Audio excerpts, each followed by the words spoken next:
días. Hola, ¿se escucha bien? Porque entré tarde porque me dijeron, te vamos a cambiar el micrófono. Viste que siempre que tenés que dar... Bueno, pasan estas cosas, pero acá estamos. Buenas tardes. Siendo la 1:20, nos hacen hablar de pizza, de helado, de café. Es complicadísimo. Qué difícil me lo has hecho, dice una. Bueno, pero estamos con un panel de lujo. Entiendo que la mayoría vino a escucharme a mí, pero yo tengo el deber de hacerlos participar a ellos también. Así que vamos a arrancar, después de esa presentación, vamos a arrancar con algunas cosas más de romper el hielo. ¿Les parece bien o no? ¿Cómo les gusta eso, Santi, no? no hables en cordobés que no se entiende. Somos dos acá, Seba, no. Siempre me agarré en patote, esta vez somos 2 y 2. Son 2 y 2. Bueno, vamos a romper un poquito el hielo y, bueno, Seba, arrancaste, me acuerdo, por allá por principio de los 2000. Creo que ya lo dijo, pero tenemos el orgullo de decir que lidera la cadena de heladerías más grande de Latinoamérica, con perdón de los hermanos brasileros, esta vez o más grande, viene de Córdoba, Argentina. Y Seba arrancó con un modelo, que cada uno tiene una diferencia, por eso se hace rico el panel, de expansión de volumen y de accesibilidad. Casi que alguna vez decías, nacimos para hacer más accesible el helado a todos y sonaba como un tipo de barba blanca, así que bueno, la cuestión es que venden un montón. La primera pregunta que te hago, Seba, es ¿cómo se planificó? ¿Fue un plan estratégico para llegar a ser la heladería más grande o fue un salvataje de algo que venía mal? Contanos un poco. Bueno, buenas tardes. Habla tranquilo, acá no te escucha nadie. La realidad es que sí, diría, nada planificado, absolutamente. En el año 2000 pasó en Córdoba y pasó en Argentina un problema de una crisis grande que vivimos. Y en esas crisis mi padre con sus hermanos tenía una fábrica de cucuruchos que la estaba pasando muy mal.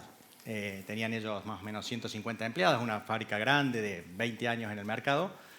Y estaban a punto de la quiebra. Entonces, un poco la manera de decir cómo podemos salvar esa fábrica de cucuruchos, surgió esto de que hacer más accesible el helado. En general, en el año 2000 y históricamente en Argentina, el helado se consumía muy poco, más o menos 3 kilos por habitante por año.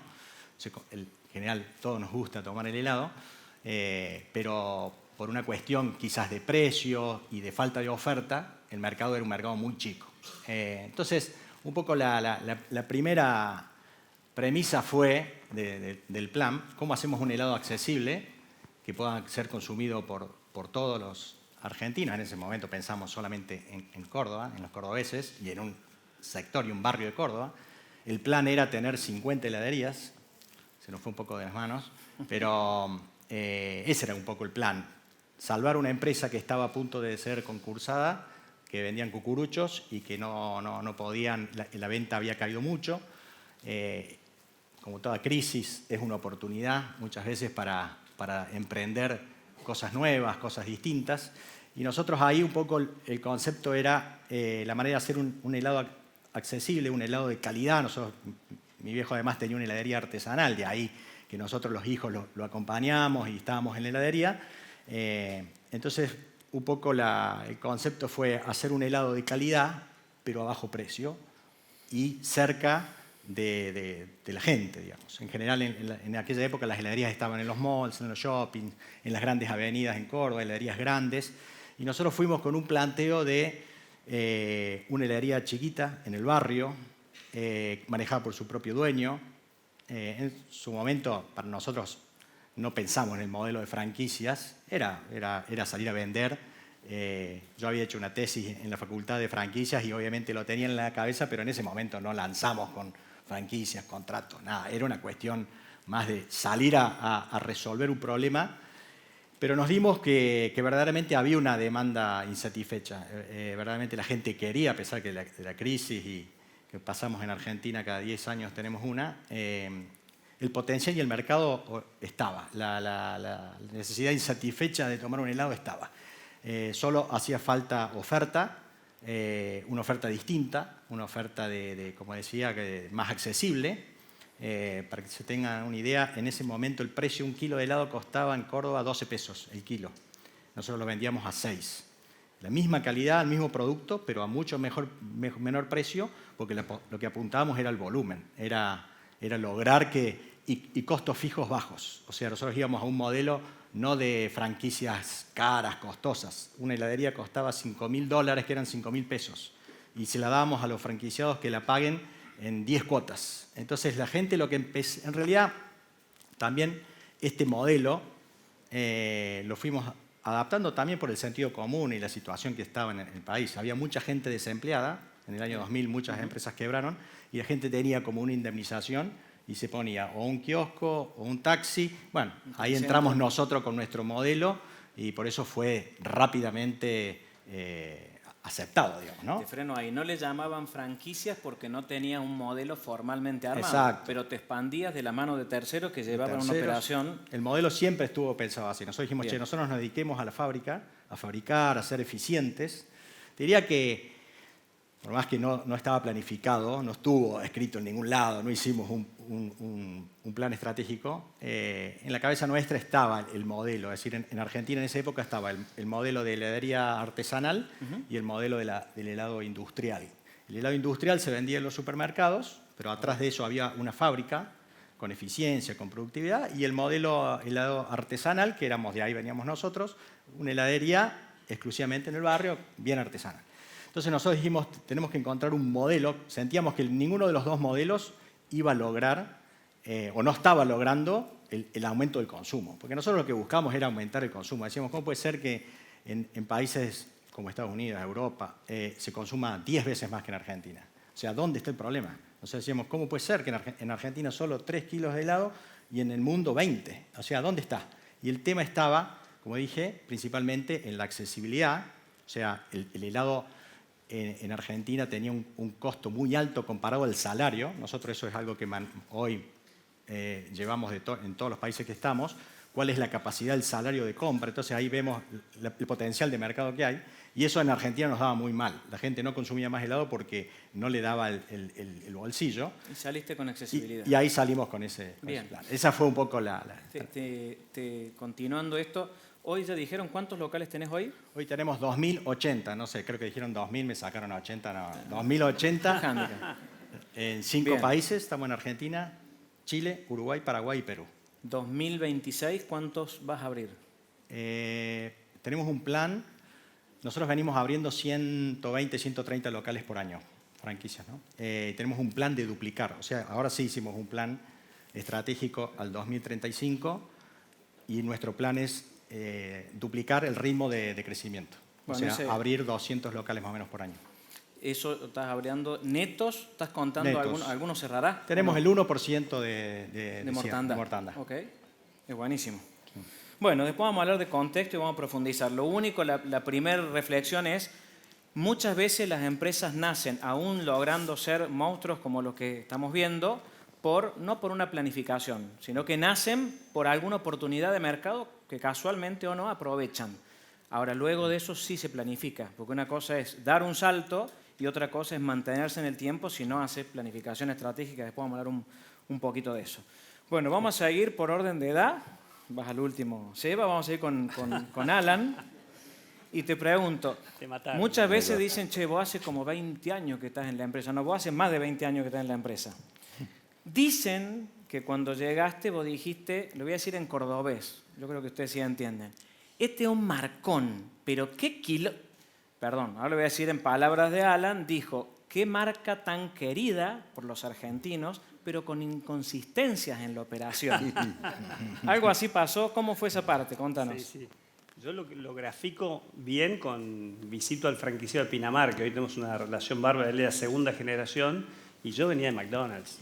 Lo agarro del hombro, le hago el recorrido por el local, le muestro 7.024 cosas que estaban mal, y él me miraba. Íbamos anotando, me miraba. Terminamos y dice, flaco, todo bien con vos, pero ¿qué te metes en mi local? Vos me vendés los alfajores, el local es mío, no me podés ni opinar del local. Yo dije, uy, qué difícil va a estar esto. Hoy es uno de los franquiciados, tiene 9 locales, unos franquiciados que está feliz de la vida con los procesos y cómo le pusimos un sistema a la compañía, no solo un sistema de información, sino un sistema de venta. Digo, es una marca espectacular que había nacido en el 47, que se había mantenido hasta el 95 solamente en la costa. Imagina una marca que se construye 50 años sobre un mito de traerte de vacaciones. Una marca que tenía muchísimo. En los 90 empieza a venir a Buenos Aires, logra encontrar un modelo de negocio, pero era una compañía pensada industrial y no una compañía de retail. Sus reportes, todo era una compañía industrial. O sea, cuando salía el producto de la fábrica se acababa el problema. O sea, a partir de ahí ya no es que no interesaba, pero no era el foco. Nosotros lo pasamos a que el foco es hasta el consumidor, hasta que el consumidor lo consume en su casa o en el local. Cambiamos esa lógica. No sé si me querés preguntar algo más. Sí, total. En realidad, pensando en esos desafíos, no solo fue empezar a trabajar en todos esos procesos hasta llegar al cliente final, sino que también cambió la estrategia. Me contaban mis padres que antes el Habana era ir a Mar del Plata, traer alfajores y volverse con alfajores, y después empezaron a crecer en otros lados.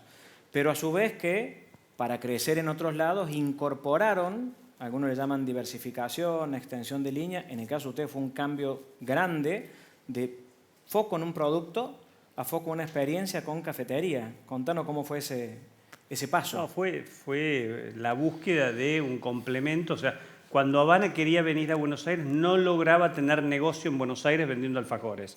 Entonces, la gestión anterior, lo cual lo pensó muy bien y lo hizo muy bien, dijo, bueno, hagamos una cafetería, que la gente vaya a tomar café y se lleve una caja de Habana, y el que va a buscar la caja de Habana se toma un cafecito. Y empezó con una cafetería muy pequeña, vendiendo café y con una lógica de cafetería italiana, y empezó a funcionar. Empezó a funcionar, en el medio vino el 2001 en Argentina, o sea, todos vivimos esas situaciones, pero hoy la compañía tenemos en Argentina 288 locales al día de hoy y fuera de Argentina también más de 200, donde nuestra lógica es, nosotros vendemos alfajores y café, pero lo que nos desvive pensando es qué le pasa al consumidor en la cabeza, qué está pensando el consumidor, qué quiere el consumidor. En el 2014, 2015 hicimos un estudio de los hábitos de consumo. Y ahí la gente nos decía, sí, yo estoy cambiando mi alimentación. Ah, qué bien. ¿Y qué estás cambiando? Y yo voy a dejar el azúcar, nosotros, la harina, nosotros, y 2 cositas más. Dijimos, si no entendemos ese hábito y cómo podemos sacar provecho de ese cambio, porque decís, nuestra lógica siempre es ante un problema, decimos, bueno, ¿cómo le sacamos provecho a ese problema? ¿Cómo le encontramos la vuelta para que lo que se ve como un problema sea una oportunidad? Y ahí se definió a lo que con el diario El Lunes nos salió muy bien. Dijimos, bueno, vayamos por tendencias alimentarias. Contratamos... Perdón, ahora sí te freno acá porque de tendencia quiero que lo explayemos más al cierre también. Dale. Pero sí pasaste de venta de producto a experiencia de una cafetería. ¿El franquiciado es el mismo formato? ¿Es un perfil distinto? No, costó, en la costa que teníamos todos locales de venta de producto, costó mucho poner la cafetería y la lógica de la cafetería, porque requiere otro manejo del negocio. En Buenos Aires fue más fácil porque empezamos con la cafetería, entonces ya claro, la lógica fue más fácil. Se posicionó así. Exacto. Tremendo. Bueno, hay muchos ejemplos que uno ve que una empresa con la idea de generar mejores locales hace locales más grandes. Cuando hace locales más grandes dice, che, hay que meter más producto. Cuando mete más producto extiende línea, y cuando extiende línea se desposiciona. Yo creo que Habana es un claro ejemplo de alguien que logró transformar este concepto de solo producto experiencia sin perder el posicionamiento de marca que logró. Bueno, hablando de marca, Seba, dicen, y yo doy fe, que reinventaste las pizzerías en Argentina, porque lanzaste el primer restaurante de pizza gourmet en Argentina. No es para que te agrandes, sino para decirte, cuando como en todo en Argentina, después de liderar eso, vienen 150 atrás y dicen, yo también, y ya se llena de esa pizzería. ¿Cómo manejas ese desafío de seguir teniendo un diferencial? Bueno, yo creo que eso queda grande. Creo que el que inventó eso fue Filo, que era un restaurante que estaba en San Martín 985. Nosotros lo que logramos fue democratizarlo, ¿no? Llevarlo a todos lados, hace 20 años. Yo venía de gastronomía tradicional con el famoso Pizza Café, que era un lugar que tenía su principal punto diferenciador en la localización y que es un concepto que aparece en los 90 como solucionador de todo momento del día, ¿no? Entrabas a cualquier hora del día, podías desayunar, a cualquier hora del día podías merendar o cenar. Y en esto de la búsqueda personal aparece Almacén como una respuesta personal, básicamente. Y lo primero que nos dice el chef que contratamos fue que había que hacer pizza de papa, romero, rúcula. Y lo primero que pensé, dije, ¿cómo me equivoqué con este pibe? Me quiero matar. De hecho, las primeras pizzas, siempre lo cuento, las primeras pizzas las pusimos en el menú al costadito. Y bueno, el mercado nos pidió otra cosa, ¿no? Y ahí entendimos que sin quererlo o sin planificarlo habíamos desarrollado una categoría que era la de la pizza gourmet. Y lo que hicimos bien, creo, fue llevarlo a todos lados con una relación precio-calidad bastante lógica. En el medio, 20 años de Argentina, te puedo contar 1000 cosas que hicimos mal. Pero me preguntabas el hoy. Nosotros hoy, haciéndonos cargo de esa tendencia, lo que estamos tratando siempre es de, sin caer en esto de la sofisticación que te lleva a poner una empanada en un frasco, ¿no? Que lo hemos visto en algunos lados en Palermo, sin tratar de caer eso, que a veces cuando intentás buscar ese punto diferenciador, corres ese riesgo. Nosotros preferimos correrlo sin intentar caer en eso. Lo que tratamos es de siempre hacernos cargo de ese punto, ¿no? Y hoy, por ejemplo, el hecho de haber contratado a Pietro Sorba, que es un crítico gastronómico, que está en mi equipo ahí, yo le dije a Juan, que es el que maneja la marca, cuando vino a plantear que querían contratar a Pietro Sorba como imagen, como respuesta a una búsqueda que no tenga que ver solamente con precio y promoción, ¿no? Sino con algo de diferenciación, fui el primero que dije que era imposible, que no había forma de que Pietro viniera a una cadena gastronómica. Y bueno, me salió mal porque me convencieron, y lo convencieron a Pietro, no a mí, ¿no? que era lo más difícil de convencer, pero bueno, hoy estamos en una acción y creo que independientemente de eso, lo que intento explicarte es que lo que buscamos es salir solamente de la pelea de precio porque no sabemos hacerla, nosotros vamos por calidad, creo que es la única cosa que en 20 años jamás... donde no nos equivocamos, al margen de que a veces el pizzero viene mal, se levanta mal y sale mal la pizza. Yo como pizza del cuartito, Santi, te lo dije creo que alguna vez, pero creo que fue lo único que no nos equivocamos. Y lo que intentamos hacer hoy es pensar de qué manera, por fuera de lo tradicional, que es ir a pelear por precio, podemos mantener ese ticket promedio en cada uno de los locales. Esto en un contexto que veíamos hace un rato, lo de Santiago Bulat, estás dentro de los sectores golpeados, ¿no? Gastronomía y del tipo de gastronomía. Acá dice panel gastronómico, pero son 3 realidades diferentes. No sé si habla mejor o peor, seguro diferentes. En la tuya estás en un lugar donde el negocio ha cambiado un poco. Primero que nada, decime cómo mirás los números hoy versus a cómo los mirabas antes. Si tuvieras que decir 3 indicadores que mirabas cuando arrancaste y 3 indicadores que mirás hoy, ¿cómo cambió eso? Los que siempre miramos son, cuando vos mirás el P&L, es costo de mercadería, costo de personal, costo de ocupación, obviamente las ventas. Hoy eso se transformó en otra cosa totalmente distinta, que la tuvimos que aprender a hacer, no la sabemos hacer, donde aparecen indicadores de eficiencia, ¿no? Por ejemplo, bebidas por cubierto, postres por cubierto, entradas por cubierto, que son productos que nosotros vamos, por supuesto, que en nuestros locales una persona ingresa a comer una unidad de bebida, una unidad de comida, entonces medir la eficiencia de eso. El Google Review, que para mí tuvo importancia el año pasado, de hecho me cuesta entenderla, pero el Google Review es un indicador que el equipo mira todo el tiempo y que los locales miran todo el tiempo y que forma parte del programa que tienen los gerentes en cuanto a sus beneficios. Y después tienen que ver con indicadores internos que tienen que ver con auditorías, porque si nosotros como marca decimos, como eslogan, buena pizza siempre, tenemos que tratar de que todos los procesos que tenemos, que hasta te diría que eso es una autoimposición, todos los procesos que tenemos estén acordes a eso, ¿no? Y Y cuando yo pensaba en lo que miraba mi viejo miraba dos cosas, costo por calidad personal y Alquiler. que la esquina esté bien ubicada, nada más. Tal cual. Bueno, lleva mucho de necesidad de eficiencia, de profesionalización, el triple que en época de vacas gordas. Sí. Alan, desafío para Habana que te tocó. Las marcas en este contexto de marcas que crecen, marcas que suben, que se ponen de moda, que salen y que después caen, es difícil pensar en una marca que perdure tanto tiempo. Me imagino que va relacionado a la innovación, pero contanos vos cuál es el desafío y cómo lo manejan. Bueno, sigo con lo que estaba comentando. Ya en el 2015 hicimos ese diagnóstico y lo que nos dimos cuenta es que habíamos mejorado los procesos, los sistemas, pero estábamos perdiendo el encanto. O sea, la marca estaba perdiendo encanto. Dije, bueno, ¿cómo recuperamos ese encanto?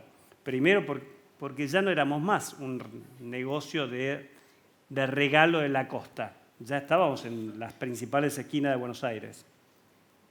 Entonces, por muchos ejes buscamos ese cambio. El primer eje es, entendamos qué le pasa al consumidor con lo que quiere comer. ¿Qué es lo que quiere comer? Y a partir de ahí, yo lo cuento siempre, una vez por mes el management se junta con especialistas de alimentación, con la presidenta de la Sociedad Argentina de Nutrición, con la presidenta de la Sociedad Argentina de Diabetes, especialistas en hongos, especialistas en todo. Tenemos que entender, somos una empresa que vende alimentos, o sea, son para darte un gusto, es para indulgencia, pero es un alimento. Y a partir de ahí, en lo que es el producto, definimos un eje de cómo nos podemos subir a tendencias saludables. Bueno, en esa época estaba la celiaquez, empezaba a diagnosticarse muchísimo la celiaquez e hicimos un alfajor para celíacos. Esa fue una gran innovación para nosotros, con lo que implica eso. Hicimos la planta, la cortamos al medio y tenemos una planta para celíacos, o sea, una planta que sigue todo lo que es Sintac y la planta normal, que tiene empleados diferentes, empresa de limpieza diferente. O sea, antes de vender un alfajor hicimos una inversión muy importante de decir, bueno, vamos para ese camino. Y en ese camino aparecieron después los productos para el mundo vegano, productos sin azúcar. Piensen que el 12% de la población argentina tiene diabetes o prediabetes. Decimos, no podemos ser tan berretas de no hacer un alfajor sin azúcar porque no tiene buen margen. No importa, encontremos el precio, el margen, pero lo tenemos que tener. Los consumidores nuestros tienen que tener un alfajor Habana para ese segmento. Cuando decimos alfajor Habana, tiene que ser un alfajor riquísimo, como es una Habana. Y después en lo que es los locales, cambiamos el formato de los locales, cambiamos la marca. En todo lo que hicimos fuimos buscando los mayores especialistas. Lo que es marca nos ayudó muchísimo Rubén Fontana, un diseñador que creó la cátedra de diseño en Argentina, es un tipo espectacular. E hicimos un cambio de marca muy fuerte que fue invisible a los ojos desde el primer día de los clientes. Fue tenue y fuerte al mismo tiempo. Y cambiamos la marca, los packagings. Y definimos nuestro público, tienen que ser los jóvenes. A los grandes ya los tenemos seguros. Esos no los vamos a perder. ¿Cómo encantamos a los chicos? ¿Cómo encantamos a los jóvenes? ¿Qué les interesa a los chicos? Yo les aseguro, hay un grupo de innovación en el que yo también estoy, que estamos todo el día viendo qué sale en el mundo, qué tendencia, qué pasó en TikTok, qué pasó en Instagram, o sea, qué productos se lanzan afuera. Hicimos un acuerdo con MrBeast. ¿Todos conocen a MrBeast acá? Sí, ¿no? Son todos jóvenes. Son todos los jóvenes, bueno. Me parecía, sí. Y trajimos los productos de él a Argentina y era tremendo. Ibas a los locales y veías los padres que entraban, no sabían qué querían sus hijos y sus hijos corriendo a comprar el producto de MrBeast. Pongo ese ejemplo, pero todo el tiempo tenemos una mirada de qué les interesa a los chicos, qué les interesa a los jóvenes y cómo logramos un producto relevante para ellos. Y también empezamos la lógica de hacer lanzamientos en verano exclusivos para la costa. Este año ya fue el 8º año que hacemos eso, que le damos de vuelta un beneficio al que va a la costa. Tiene un motivo para llevarte un regalo de Mar del Plata. Porque también pasaba, cuando yo entré, los días de más venta en Buenos Aires en verano eran los lunes. Porque la gente iba a la costa, se olvidaba el regalo, pasaba por una Habana, compraba el Habana y decía, che, te traje esto de mi viaje a la costa. Pero se iba perdiendo eso. Hoy nuestros lanzamientos, cuando hacemos un lanzamiento, el último lanzamiento que hicimos, lo hicimos el 27 de diciembre en Mar del Plata, hubo 3 cuadras de fila, 300 personas a las 9 de la mañana para un lanzamiento de un alfajor. Cuando lo pensás, no vendemos iPhone, vendemos alfajores, 300 personas haciendo fila. Digo, hemos logrado, y lo lindo que era bien nuestro público, eran chicos que salían del boliche y se ponían en la fila, la señora que se trajo el libro a las 6 de la mañana se puso en la reposera en la fila a leer, o sea, era bien Habana, bien multitarget.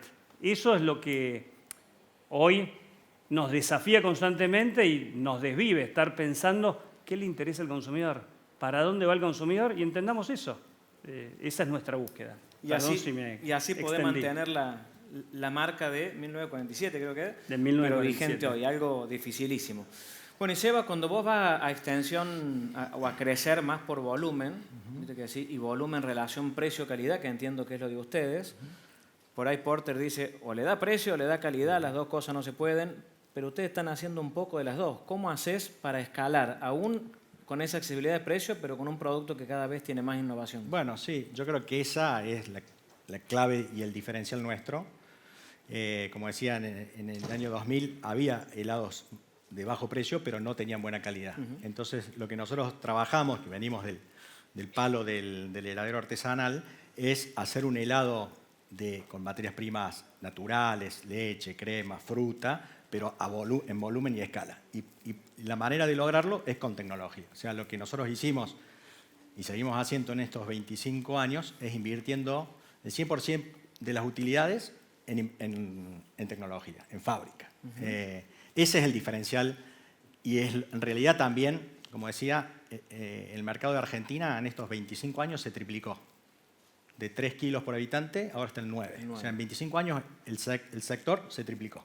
Nosotros hace 25 años que venimos creciendo por más crisis que hay, que le hemos padecido a todas, pero lo que está pasando en Argentina es que hay necesidades insatisfechas, hay mercado todavía.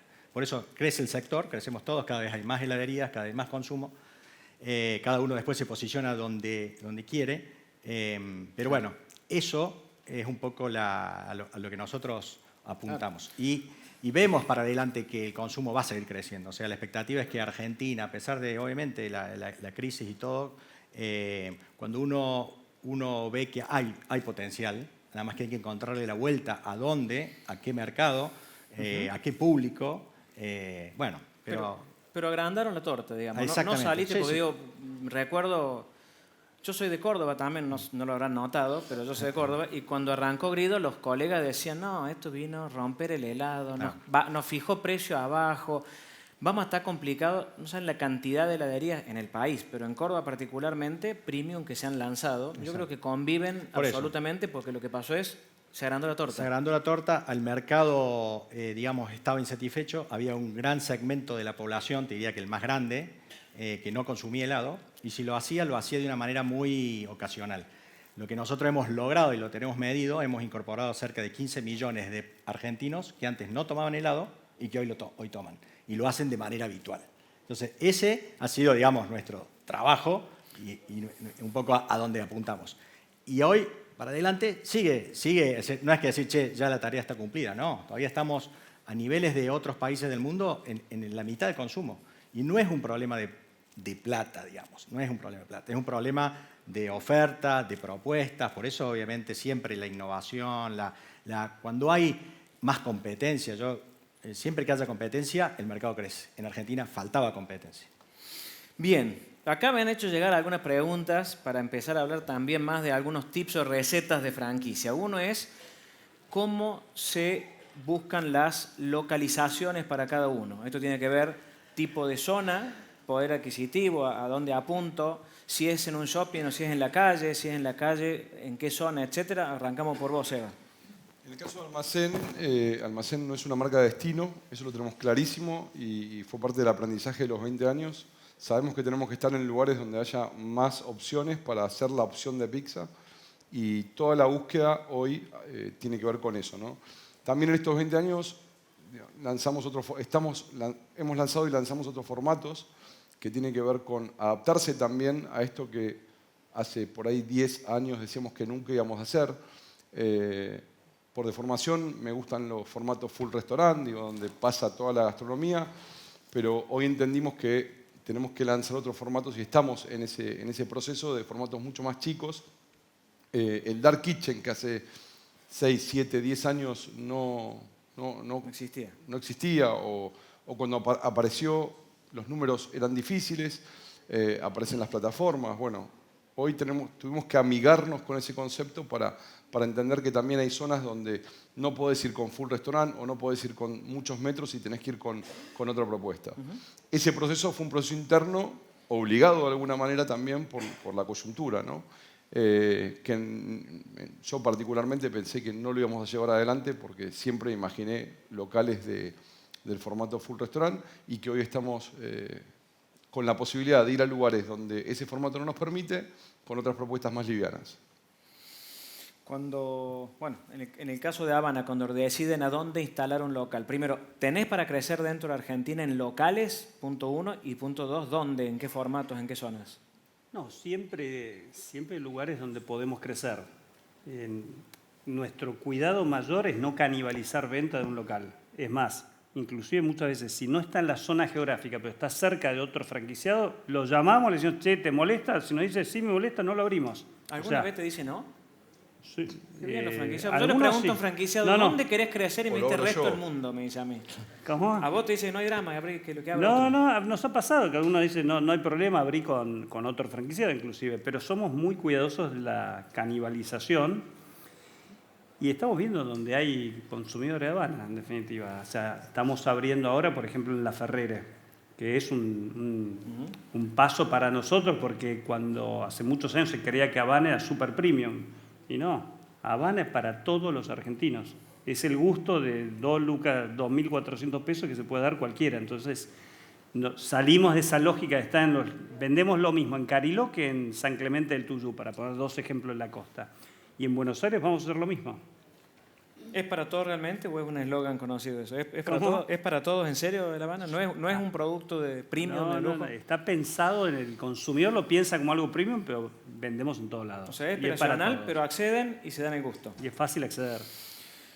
En el caso tuyo me llamó la atención cuando arrancaste, porque yo digo, la palabra era canibalización, porque tenían 5 cuadras a la redonda, 7 heladerías. Y yo decía, ¿cómo haces? Y demostraste que había alguna fórmula que para mí era una locura en aquella época, con una visión gigantesca. Yo dije, no va a andar, y hoy estás donde estás. Pero contanos, ¿cómo lo medís? ¿Por cantidad de cuadras, por población? ¿Por qué lo medís? Nosotros, digamos, mira, cuando empezamos, cuando pensamos en el negocio, en el año 2000, diría que la receta media que venía de mi viejo en su heladería, él tenía una heladería artesanal en un barrio de Córdoba, en los 80, viene una mujer y le dice, ¿usted quiere que yo le haga un estudio de mercado? No existía en ese momento nada profesional. Le dice mi viejo, sí, haceme, a ver. Entonces esta mujer salió a tocar el timbre a los vecinos, hizo una recolección y volvió y le dijo, mire, a usted solamente le compran el 13% de esta gente. Y ella había hecho 3 cuadras, 4 cuadras a la redonda. El resto va y compra helado en otro lado. Eso hizo, porque en aquel momento el tema era, mi viejo decía, abro otra heladería, pongo una sucursal, ¿qué hago? Esa información le dio, que él hacía mucho que estaba y el negocio que trabajaba bien, le dio el concepto de decir, che, mirá todo lo que me falta trabajar en mi zona, en mi barrio. O sea, y eso, digamos, después de 5 o 10 años, hizo de vuelta el sondeo y tenía el 80% de la gente. Mejoró la plaza, él trabajó en la plaza, mejoró que la plaza era el lugar donde la gente se iba a otro barrio porque era un barrio que no tenía mucho atractivo. Entonces mejoró la plaza y la gente iba a la plaza y de la plaza se cruzaba a tomar un helado. Esos conceptos fueron los que los extrapolamos a Grido. Y dijimos, che, acá nacimos con esa claridad de decir, en una franquicia la tenemos que abrir. Al principio le damos 10.000 habitantes. Dijimos, en Argentina se consumen en aquella época 3 kilos. Tenemos que lograr venderle 3 kilos a cada persona. Y así, digamos, y con 30.000 kilos el negocio era súper rentable.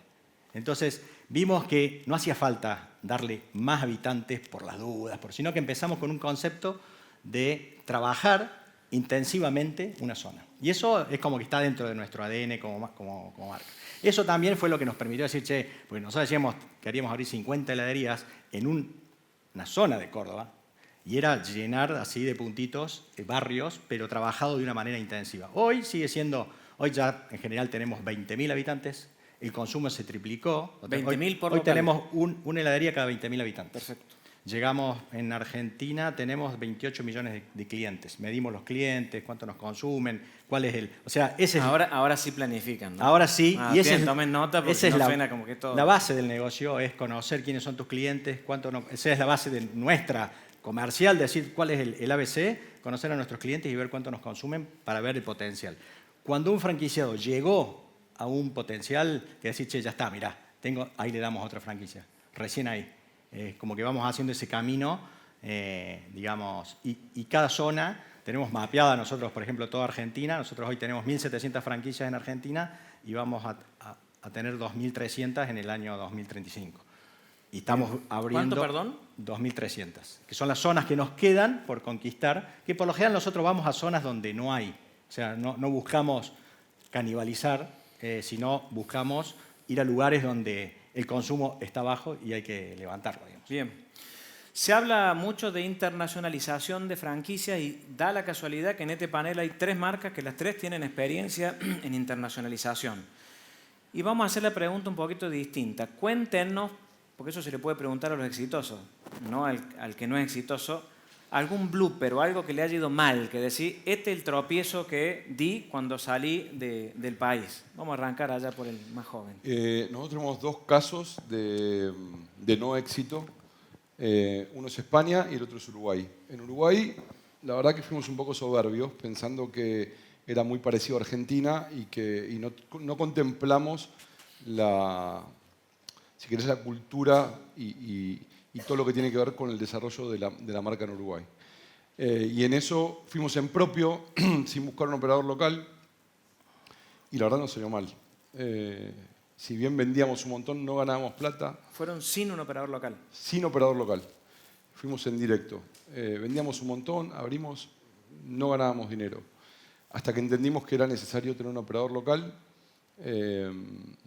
tarde, y eso en el momento, como decía recién, un poco tarde, pero logramos poder establecernos y poder abrir más locales.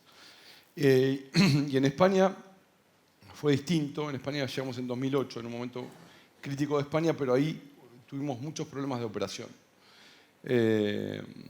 Y hoy que estamos regresando, increíblemente pudiéndonos, si querés, apalancar en esa experiencia, decir, che, ya abrimos y ya conocemos, hicimos 2 investigaciones de mercado, por las dudas que una fallara.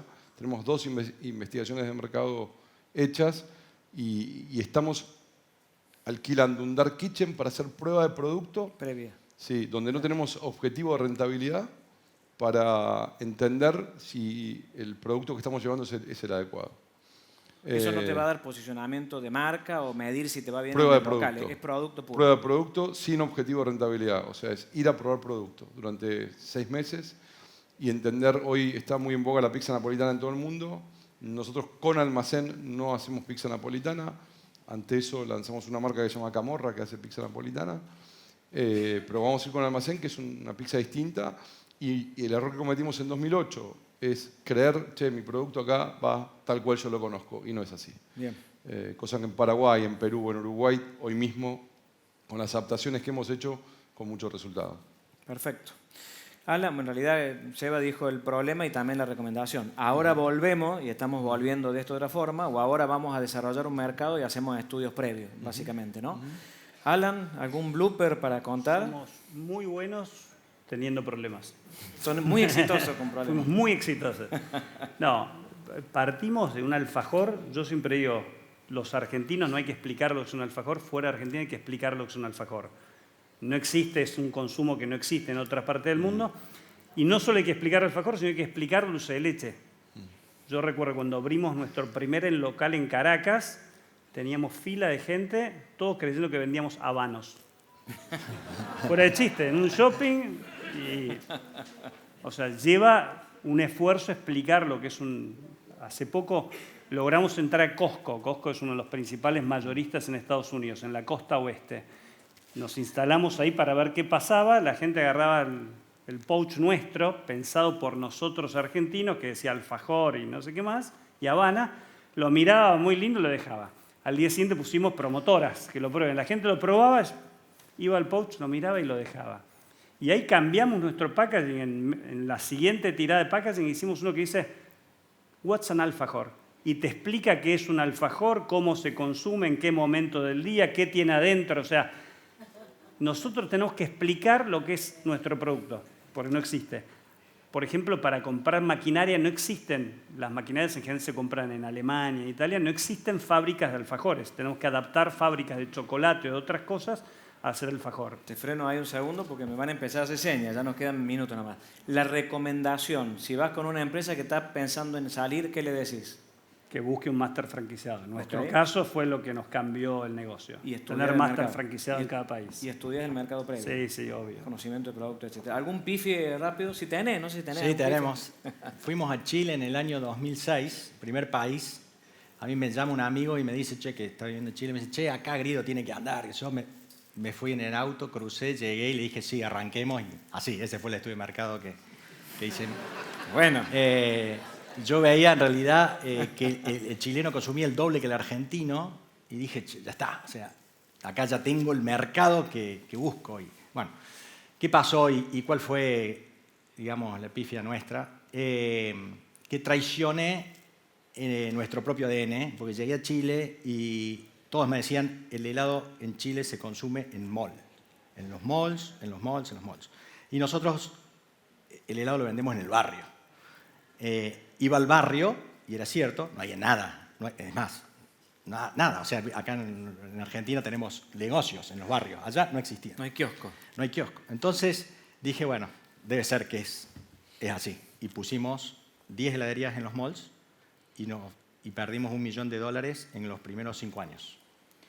En un momento, obviamente, mis hermanos me decían, loco, ¿qué estás haciendo? Volvamos, bajemos la persiana. En Chile no va. Y ahí te diría que medio que dijimos, che, pero porque yo digo, la gente me decía, no, acá el helado se consume en el mall, se consume en el mall. Y yo dije, bueno, tengo que adaptarme al mercado. Y después llegó un momento y dije, mira, vamos a probar la heladería de barrio. Vamos a probar con nuestro formato. Y ahí empezó a levantar. Hoy tenemos 130 heladerías en Chile y con ese formato. No tengo ninguna heladería en el mall, creo que me queda una para decir, para que me haga acordar que no hay que siempre hacer veo eso. los números y son malos, para no volver a caer. Pero te diría que, o sea, en el caso nuestro fue, obviamente nosotros hoy tenemos sabores y hemos adaptado cierta propuesta al mercado de Chile, al mercado de Perú, tenemos helados de lúcuma, los sabores que se consumen allá y no acá, pero nunca más, digamos, les vamos en contra de nuestro modelo de negocio. Es decir, hay de los dos. Uno, tenés que estudiar el mercado y tropicalizar o adaptarte, como se dice, y en otro decís, che, mi negocio es este, el que sé hacer es este, y muero con las botas puestas o no. Exacto. No muero, pero voy bien. Y encontramos que hay un diferencial, o sea, verdaderamente hoy nuestra marca ofrece algo distinto que no está en el mercado. Vamos a barrios donde no hay, o sea, y donde no hay desarrollo comercial, bueno, nos cuesta, estamos alquilando casas que las convertimos en locales. Pero le buscamos la vuelta y funciona. Entonces, bueno, ese es un poco la Muchachos, aprendizaje. me quedaron nada más que 72 preguntas para hacerle que nos hicieron llegar en los breaks, etcétera, y la verdad que es muy complicado en un panel con tanta marca, tanta experiencia, etcétera, llegar a todo. Me faltó preguntarte Valdés, me faltó preguntarte experiencia con más diversificación afuera, hablar un poco de las tendencias estas de heladería que estás haciendo tan tecnológicas, siendo marca de precio, y lo mismo te vas a la tecnología. Yo digo que son enanos que están adentro y con voz metálica te contestan. Sí, ahí van sus pedidos, pero no, son reales. Está metiendo tecnología grande, pero por los tiempos de la organización tenemos que despedirlos acá. Así que muchas gracias al panel y a ustedes por la escucha.